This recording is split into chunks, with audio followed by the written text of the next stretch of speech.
जिंदगी की सफर में गुजर जाते हैं जो मकाम, ओ फिर नहीं आते, ओ फिर नहीं आते। जिंदगी की सफर में गुजर जाते हैं जो मकाम, ओ फिर नहीं आते, ओ फिर नहीं आते। फूल खिलते हैं, लोग मिलते हैं, फूल खिलते हैं, लोग मिलते हैं, मगर पतझड़ में जो फूल मुरझा जाते हैं, वो बहारों को आने से खिलते नहीं। कुछ लोग के रोज जो बिछड़ जाते हैं, वो हजारों को आने से खिलते नहीं। उम्र भर चाहे जो पुकारा करे उनका नाम, ओ फिर नहीं आते, ओ फिर नहीं आते।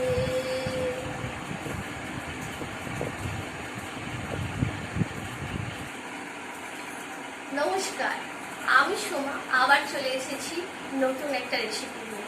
পুজো চলে এসেছে আর আমাদের নতুন নতুন খাবারও খেতে ইচ্ছে করছে, বানাতে ইচ্ছে করছে, শিখতে ইচ্ছে করছে। তা আজকে সন্ধ্যাবেলায় কি বানানো যায় ভেবে ভেবে ভাবলাম আজকে একটা নতুন স্ন্যাক্স বানানো যায়। স্ন্যাক্স বানাই আর বাচ্চাদের তো খুবই ভালো লাগবে খেতে, আর বড়দেরও খেতে খুব ভালো লাগবে। তো আজকে আমি বানাবো চিকেন ব্রেড রোল। চলুন আমার রান্না করে। স্বাগত আমার রান্নাঘরে। তো আজকে আমি বানাচ্ছি চিকেন ব্রেড রোল। তো আমাদের তো ব্রেড অবশ্যই লাগবে। ব্রেডের চারপাশটা আমি ছুরি দিয়ে কেটে নিয়েছি এবং কেটে নেওয়ার পরে কিন্তু আমি যেগুলো বেড়েছিল সেটা গুঁড়ো মিক্সিতে গুঁড়ো করে নিয়েছি, যাতে করে আমাদের সুবিধা হয় কাজের জন্য। আর নিয়েছি পেঁয়াজ রসুন বাটা, আর একটু দই আছে, টমেটো আছে, জিরে আছে, আর নুন আছে, হলুদ আছে, কাশ্মীরি মির্চ আছে, আর পেঁয়াজ, আর হচ্ছে একটু ময়দা গুলে নিয়েছি চেটাবার জন্য। আর এখানে একটু বেশি করে ময়দা একটু পাতলা করে গুলে নিয়েছি। আর এখানে একটুখানি আলু নিয়েছি, আর সবচেয়ে 200 গ্রাম চিকেনকে আমি সেদ্ধ করে নিয়েছি।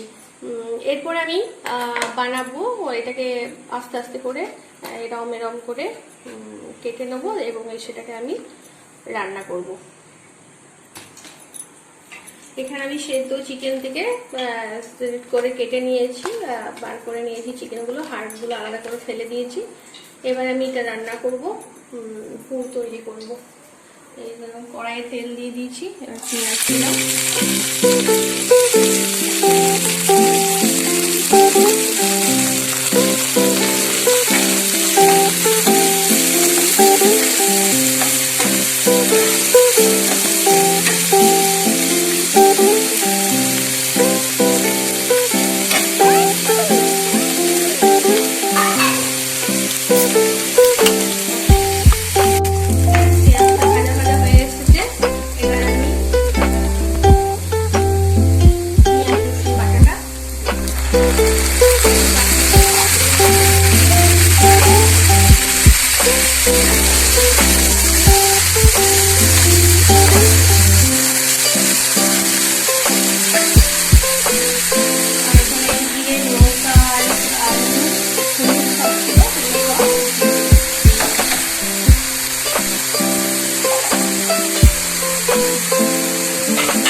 হয়ে এসেছে, যখন চিকেন হচ্ছে ততক্ষণ আমরা এই ব্রেডগুলোকে কেটে নিয়েছি। সেই ব্রেডগুলোকে আমি মোটামুটি দেখাচ্ছি।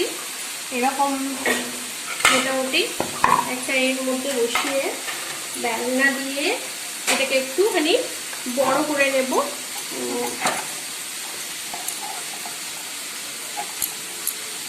একটু বেলনা নিয়ে এটা একটু ছোট ছোট পাউরুটি, আরো বড় বড় ব্রেড যেটা পাওয়া যায় সেটাতে আরো ভালো লাগবে।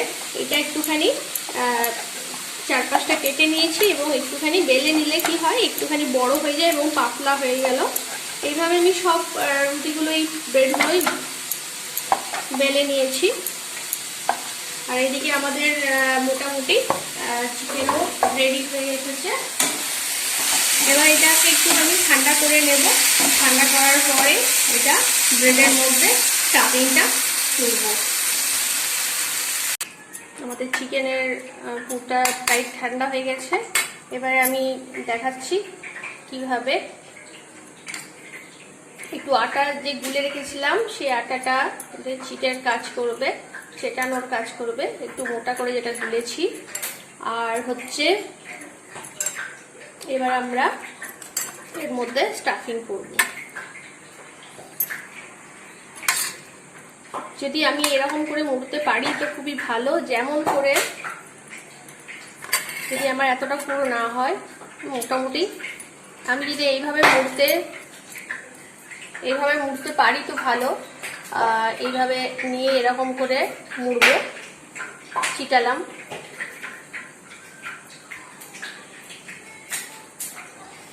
দিয়ে এটাকে আমি যেটা পাতলা আটার গোলাটা আছে সেই গোলাটার মধ্যে ডুবালাম। তারপরে যে পাউরুটিটা আমি সাইডগুলো কেটে রেখেছিলাম সেটার মধ্যে এটা ডুবিয়ে দিলাম, ডুবিয়ে রাখলাম।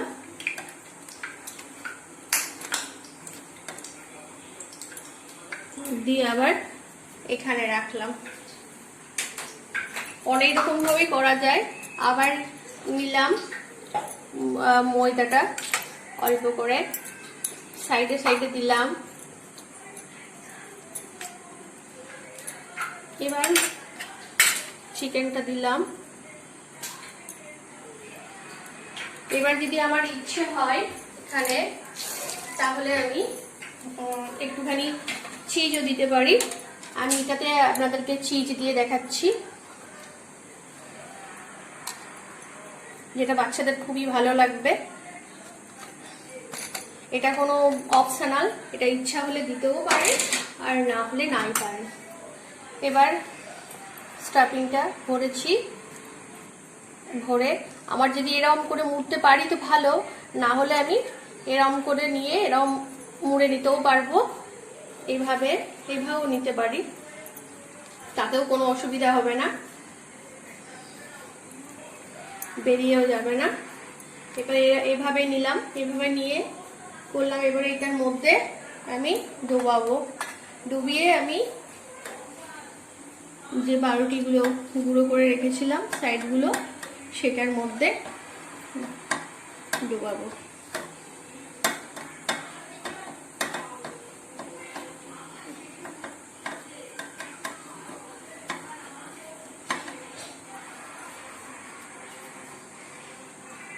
এবার আরেকটা নিলাম স্টাফিং।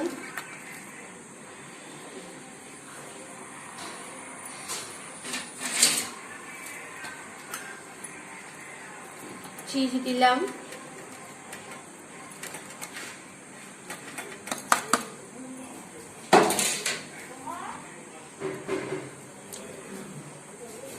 দিয়ে এইভাবে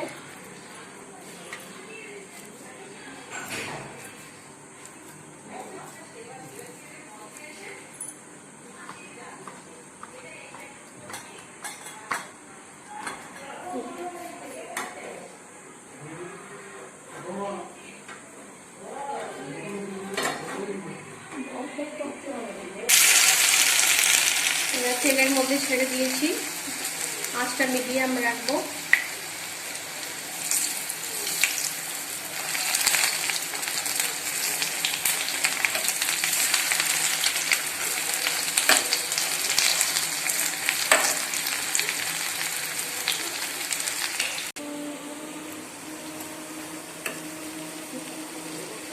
চিকেন ব্রেড রোল প্রায় রেডি। এটা আপনারা খুব বেশি তেলেও ভাজতে পারেন, আবার কম তেলের মধ্যেও ভাজতে পারেন। আমি এই প্যানটা নিয়েছি অ্যামাজন থেকে, খুবই অল্প দামে, বন্ধুরা ট্রাই করতে পারেন।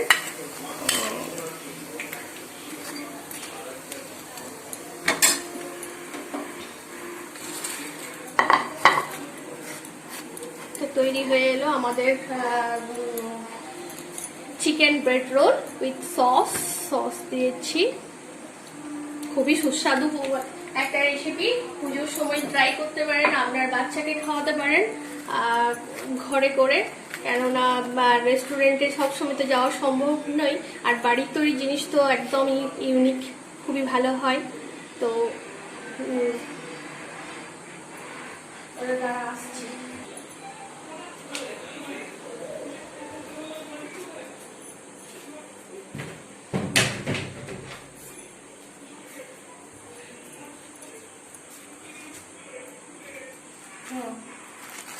তো আমাদের চিকেন ব্রেড